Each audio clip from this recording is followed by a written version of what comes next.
বাহ, অপূর্ব। এই শ্লোকের ভাবার্থ আমার মতো জ্ঞানী মূর্খ বলার মতো কোনো আমার জ্ঞান নেই।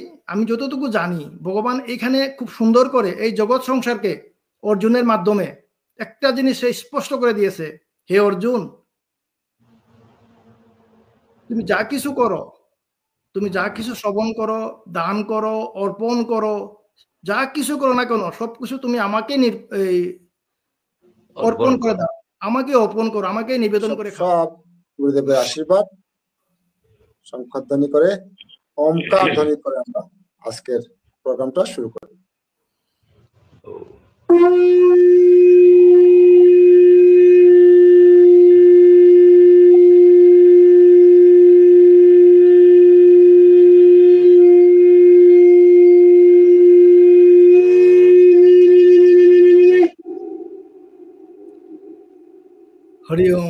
হরি ওম তৎসম।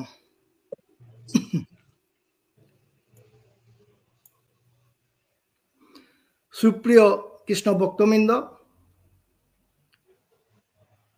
সবাইকে আজকের এই পবিত্র পুণ্যতিথিতে শ্রী শ্রী পৌষ সংক্রান্তি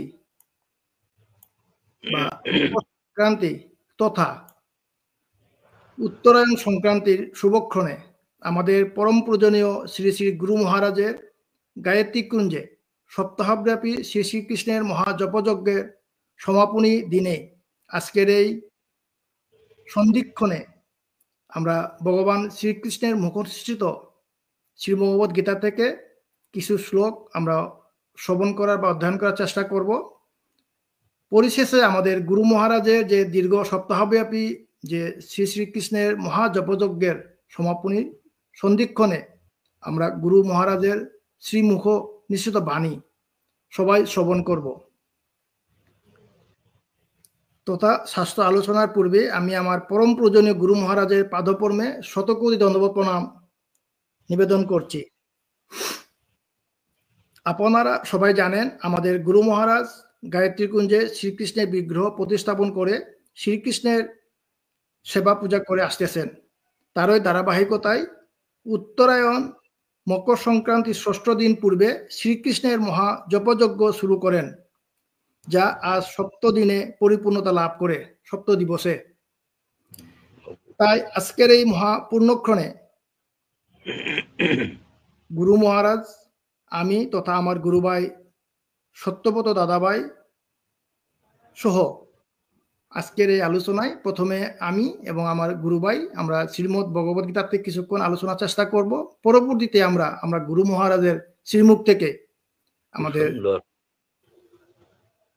মুখনিসৃত অমৃত সুধা আমরা শ্রবণ করার জন্য অধীর আগ্রহে অপেক্ষা করে আছি। আমরা যত সামান্য একটু আলোচনা করে আমরা গুরু মহারাজের কাছে সময়টা সম্পূর্ণ অর্পণ করব।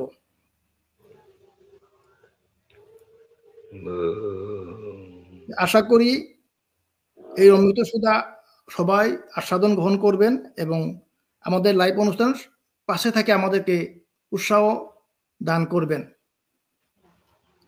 সবাই এই লাইভ যাদের কাছে ভালো লাগবে অবশ্যই আপনারা শেয়ার করে নিজের আইডিতে শেয়ার করে সবাইকে শ্রবণ করার বা দর্শন করার সুযোগ করে দিতে পারেন।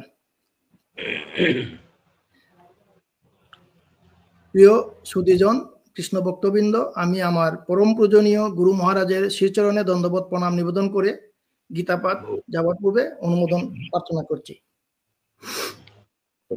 উত্তম। আমি অতি অদম, আমি নগণ্য, না জানি শাস্ত্রের জ্ঞান, না জানি বোজন। আজকের এই শুভক্ষণে হঠাৎ করে গুরু মহারাজের আদেশ আছে যে আজকে গীতাপাঠ আমাকেই করতে হবে। প্রথমে আমার ছেলে অথবা মেয়ের কাছে, আমার ছেলে জব করে ওনার সময় ছিল না, আর মেয়ে নেটের বাইরে থাকাতে ওনাকে আমি বলতে পারি নাই। পরবর্তীতে আমি গুরু মহারাজের আদেশ রক্ষার্থে আমি আমার শ্রদ্ধেয় দাদাভাই ছোট দাদাকে বলি, দাদা আমি আজকে বসবো। তখনই গুরু মহারাজ প্রসন্ন হয়ে তিনি নিজেই বলছেন যে আজকের লাইভে আমরা দুজন উপস্থিত থাকব। সত্যি আমি শাস্ত্র সম্পর্কে আমার কোনো সম্মুখ ধারণাই নেই।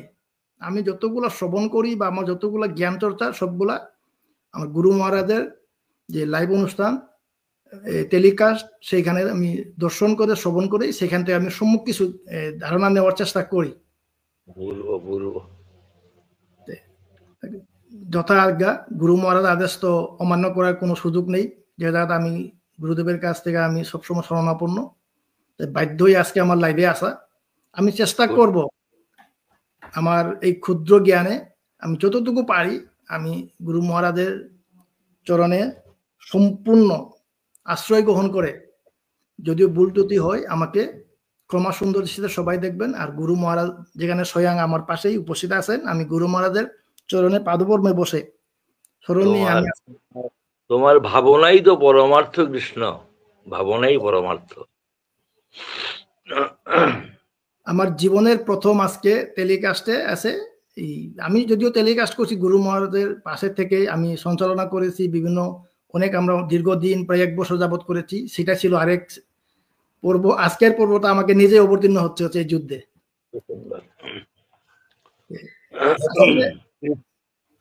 কৃষ্ণ পূজার এটাই প্রাপ্তি রে, জানি না, এটাই প্রাপ্তি। সবচেয়ে আনন্দ বিষয় এই যে আমার শ্রদ্ধেয় গুরু ভাই সত্যব্রত দাদা, উনি প্রত্যেক দিন সকালবেলা যখন এই প্রাত একটা পুষ দেন, উঠো উঠো সবাই, সকালে গেল, ভগবানের নাম শ্রবণ করো। আমি প্রায় আমার দাদা ভাই পুষটা দর্শন করে সেখানে একটা কমেন্ট করে আমি রাত্রে নিদ্রায় চলে যাই। প্রায় আমি থাকি এই পুষটা দেখার জন্য। আমার গুরু ভাই যখন পোস্ট করে তখন আমার এখানে 12টা 12:30 বাজে, আমি অপেক্ষায় থাকি। সবাই আমাকে ভাই হিসাবে বা কারো ছোট ভাই বড় ভাই সবাই আমাকে, আমার গুরু মহারাজ আমাকে ক্ষমা সুন্দর দৃষ্টিতে দেখবেন। আমি চেষ্টা করব, আমি সামান্যটুকু বলার পরে, কারণ সময় সংকীর্ণ, গুরু মহারাজের আরেকটা জায়গায় যাওয়ার প্রয়াস করেছেন। আমরা জোর সামান্য কিছু বলে আমি গুরু মহারাজের কাছে শোনাটা হলো আমাদের মুখ্য উদ্দেশ্য আজকের আয়োজনের। প্রথমে আমি গুরুদেবের প্রণাম দিয়ে শুরু করি। ওং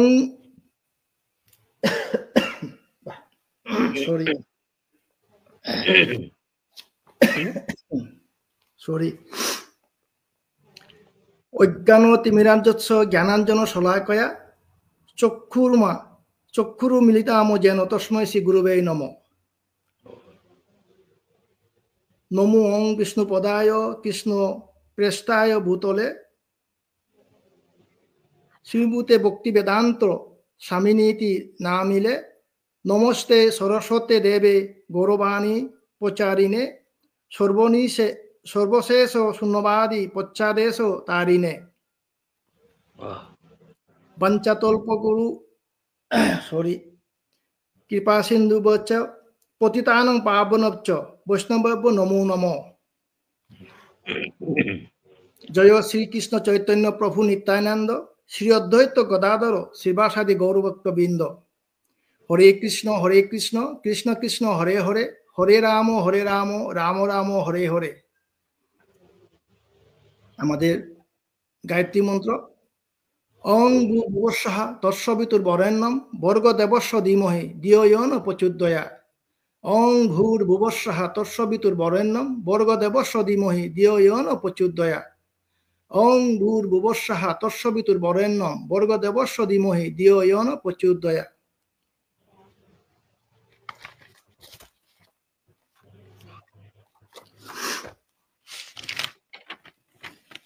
আমি আবারও বলি, আসলে শাস্ত্র সম্পর্কে আমার কোনো জ্ঞান নেই, ধারণা নেই। আমি গুরুদেবের আজ্ঞা পালনে আজকের এই গীতাপাঠে আমি শুধু গীতাপাঠের একটা শ্লোক থেকে সামান্যটুকু আমি আলোচনা করার প্রয়াস করব।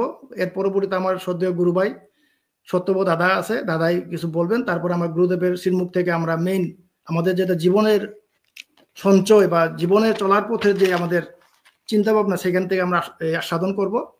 আমি আজকে শ্রীমদ্ ভগবদ গীতার 9ম অধ্যায়ে রাজবিদ্যা রাজগুহ যুগ থেকে 27 নম্বর শ্লোক থেকে আমি কিছু আলোচনা করার চেষ্টা করব। সুন্দর। আমি গীতা পাঠ শুরু করার আগে ওং নমো ভগবতে বাসুদেবায়, ওং নমো ভগবতে বাসুদেবায়, ওং নমো ভগবতে বাসুদেবায়। এখানে সংস্কৃত উচ্চারণে আমার অনেক ভুল থাকবে, কারণ আমি এখন বাংলা বলতে আমার সমস্যা হয়। আমি দীর্ঘদিন দেশের বাইরে প্রবাস জীবনে থাকি, এর মধ্যে গুরু আজ্ঞা আদেশে আমাকে এই অল্প সময়ে আমাকে আমার এই চর্চাটা করতে হচ্ছে। সংস্কৃত উচ্চারণে আমার অনেক ভুল থাকবে, সবাই ক্ষমা সুন্দর দৃষ্টিতে দেখবেন। যত করোসি যদস্যাসি যজু যজুহস্যি কদাচিয়ত যত তপস্যাসি কন্তেয় তৎ কুরুৎসম্ব মদর্পণম। বাহ, অপূর্ব। এই শ্লোকের ভাবার্থ আমার মতো জ্ঞানী মূর্খ বলার মতো কোনো আমার জ্ঞান নেই। আমি যতটুকু জানি, ভগবান এখানে খুব সুন্দর করে এই জগৎ সংসারকে অর্জুনের মাধ্যমে একটা জিনিস সে স্পষ্ট করে দিয়েছে, হে অর্জুন, তুমি যা কিছু করো, তুমি যা কিছু শ্রবণ করো, দান করো, অর্পণ করো, যা কিছু করো না কেন, সবকিছু তুমি আমাকে অর্পণ করে দাও, আমাকে অর্পণ করো, আমাকে নিবেদন করে খাও বা গ্রহণ করো, সেবা করো, যা কিছু করো না কেন। আমি এই শ্লোকটা এই শ্রীমদ্ ভগবদ গীতার থেকে নবম অধ্যায়ে 27 নম্বর শ্লোক নেওয়ার উদ্দেশ্য একটাই। আজকে আমার সেই ইতালির থেকে আমি গুরুদেবের পাশে বসে যে গীতা পাঠটা শ্রবণ করতেছি বা এই আলোচনা করতেছি, আমি যে ভগবান শ্রীকৃষ্ণের কাছে যাব, যে ভগবান যে বলছে অর্জুনের মাধ্যমে জগৎবাসীকে তোমরা সবাই আমার কাছে দিয়েই সবকিছু করো, আমি তো ভগবানের কাছে যাওয়ার আমার কোনো মাধ্যম নেই বা আমার যাওয়ার কোনো যোগ্যতা নেই। আমি নরাধম, আমি শাস্ত্র সম্পর্কে জ্ঞান নেই, শাস্ত্র সম্পর্কে আমার কোনো সম্মুখ ধারণাই নেই, আমি কিভাবে যাব? আমি ভগবানের যে চরণে বা ভগবানের কাছে যে আমি নিবেদন করব, সেই নিবেদন করার যোগ্যতা তো আমাকে তৈরি হতে হবে, যোগ্য হতে হবে। আমি কিভাবে হব? আমি আমাদের গ্রাম্য বা প্রচলিত একটা নিয়ম আছে, আমরা একটা কাজ করি, বারবার চেষ্টা করি, যখন পারি না তখন করি কি, একটা মাধ্যম ধরো, একটা মাধ্যম ধরো। জিনিসটা বারবার বলে এক জায়গায় তুই পারো নাই, না পারি নাই, তাহলে তুমি একটা মাধ্যম ধরো। মাধ্যমটা কেন বলছে ধরার জন্য? যেই অফিসে যাবো বা যেখানে কাজ করব, ওই ব্যক্তির সাথে যেই মাধ্যম ধরবো তার সম্পর্কটা কতটুকু, ওই ব্যক্তিকে তুমি খুঁজে বাইর করো। আমি যে ভগবানের কাছে, যে ভগবান যে বলছে আমার কাছে তুমি অর্পণ করো, নিবেদন করো, সবকিছু সমর্পণ করো, আমি কিভাবে করব? আমি তো না জানি শাস্ত্র, না জানি জ্ঞান, না জানি শাস্ত্রবিধি, আমাকে একটা মাধ্যম নিতে হবে। আর এই সেই ভগবান সেই মাধ্যমটা দিয়েছে আমাদের কলিযুগে একমাত্র স্বয়ং গুরুদেব, দীক্ষা গুরু। এই গুরু ব্যতীত ভগবানের কাছে যাওয়া তো এই মানব জীবন তো কখনো সম্ভব না, আর কোনো কল্পেও সম্ভব না। যদি আমি এখন থেকে এই মানব জীবন থেকে যদি আমি চেষ্টা করি, হয়তো এই জন্মে না পেতে পারি, আরেক জন্মে না পেতে পারি, কোনো এক জন্মে আমার এই স্বীকৃতি স্বরূপ আমি হয়তো ভগবানের চরণে দাস হয়ে কোনো না কোনো সময় আমি জন্মগ্রহণ করতে পারবো। এই বিশ্বাস আমি রাখি এবং বিশ্বাস করি, যার কারণে আমাকে গুরু আশ্রয় নিতে হবে। গুরু আশ্রয় ব্যতীত আমরা যতগুলো শাস্ত্র, কর্ম, জ্ঞান, জপ, তপস্যা করি না কেন, কোনো কিছুতেই ভগবান গ্রহণ করবে না এবং করা সম্ভবও না। কারণ গুরু আশ্রয় ব্যতীত ভগবানের কাছে যাওয়া তো আমাদের কোনো সুযোগই নেই। বিদায় আমি সবার কাছে বিনীত অনুরোধ করব, আমরা প্রত্যেকের স্থান থেকে ভগবানের যদি সেবা করতে মন চাই, ভগবানের চরণে দাস হতে যদি কারো ইচ্ছা জাগে বা অভিলাষ জাগে, অবশ্যই আমরা চেষ্টা করব প্রথমে সদ্গুরুর আশ্রয় নিতে। আমি কখনো জানতাম না গুরু কেন নিতে হয়, গুরু আশ্রয় কেন নিতে হয়, গুরুদেব কেন মানতে হবে। কিন্তু আজকে এই পাশ্চাত্যের দেশে এসে আমি গুরু সম্পর্কে বা শাস্ত্র সম্পর্কে যতটুকু আমার জ্ঞান বা ধারণা হয়েছে, আমি কল্পনা করতে পারি না আমাদের সনাতন ধর্ম এত উদার, এত সুন্দর একটা রাস্তা, সুন্দর একটা শাস্ত্রীয় মানে পরিচিতি আছে। আমি এই পাশ্চাত্য দেশে না আসলে কখনো আমার জ্ঞান চক্ষু খুলতাম। তখন তো ছিলাম কাজের তাড়নায়, সামাজিক যন্ত্রণায়, টাকার মুহে, লোভের মুহে। আর এখানে এসে কোনো লোভ, মোহ, টাকার কোনো যন্ত্রণা নাই, শুধু আসে কিভাবে মুক্তি পাবো। আর এই যে কিভাবে মুক্তি পাবো যখন আমার মনের মধ্যে জাগনা ভাবলো, তখনই আমাকে গুরু আশ্রয় নিতে হচ্ছে। বিদায়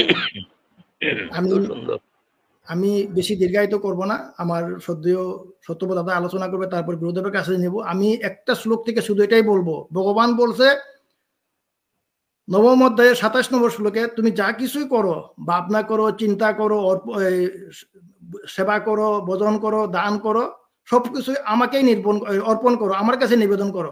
আমি তো করতে পারবো না, আমার তো সম্ভব না।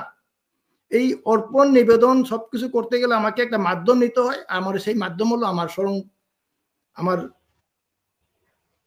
পরম পূজনীয় গুরুদেব।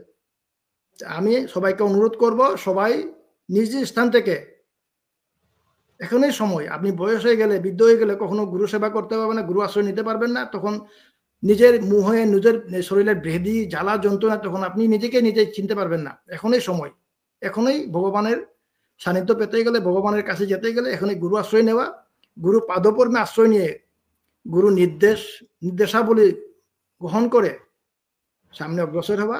তাহলেই ভগবানের কাছে এই যে 27 নম্বর শ্লোকের এই যে অর্থ আমরা পালন করতে পারবো। কারণ ভগবান তো সবকিছু, ওই শ্রীমদ ভগবত গীতা একটা জীবনযুক্ত সবকিছু 1 নম্বর শ্লোকে 700 নম্বর শ্লোকে পুরো বিস্তারিত অর্জনের মাধ্যমে আমাদের কাছে দিয়ে দিয়েছে। আমরা যদি এইগুলো পালন করি, পালন করতে গেলে আমাদের একজন সদ্গুরু দরকার। একজন গুরুদেবের কাছে আশ্রয় নিয়ে দীক্ষিত হয়ে গুরু আদেশ পালন করে আমাকে যদি ওভাবে চলতে পারি, তাহলে আমরা এই যে ভগবানের কাছে কিভাবে অর্পণ করব, পূজা কিভাবে করব, সেবা কিভাবে করব, এটাই আজকের উদ্দেশ্য। আমাদের গুরু মহারাজের 70 দিবস ব্যাপী ভগবান শ্রীকৃষ্ণের মহাজপযজ্ঞের সমাপনী দিনে আমার আজকের এই শ্রীমদ ভগবত গীতার নবম অধ্যায়ের 27 নম্বর শ্লোক থেকে সামান্যটুকু আমি আলোচনা করলাম। ভুল ত্রুটি হলে আমাকে সবাই ক্ষমা সুন্দর দৃষ্টি দেখবেন। খুব সুন্দর।